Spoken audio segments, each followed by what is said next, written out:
Moscow is up in arms over a new agreement between the U.S. and Poland that would base missile interceptors in Russia's backyard. CNN's Brian Todd is looking into that. Brian, this deal has led to a very sharp warning from Russia, hasn't it? It has, Tom. The Russians believe this was clearly done to hit back at them for their push into Georgia. The U.S. denies that, but this deal has some interesting timing and strikes a nerve with Russian national identity. Have a launch. U.S. officials are clear. America's new deal for a missile defense shield in Poland is not payback, not time to punish Russia for its incursion into Georgia.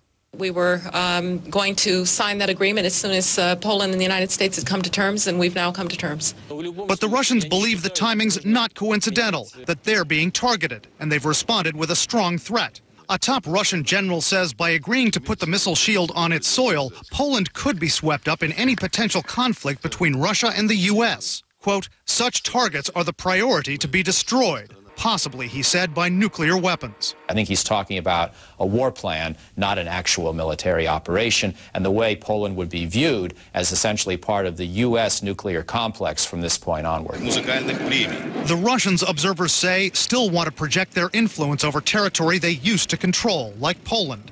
But U.S. officials and experts say a defense shield in Poland wouldn't protect America against Russian missiles. First, they say the Poland base would only have 10 interceptors and not enough kill vehicles to take out hundreds of Russian missiles that would be fired in the event of war. Second, interceptors in Poland will be there to counter any ballistic missiles fired from Iran. John Pike of globalsecurity.org explains using a telestrator. The Iranian missiles are going to be going straight overhead as they're coming down here to try to hit North America. The Russians do have a base over here that's going to go right by the edge of it. It might be able to get a few of their missiles, but almost all of Russia's missiles, they're going to be coming out of Siberia, coming out of all of these other locations that this interceptor facility isn't going to be able to touch.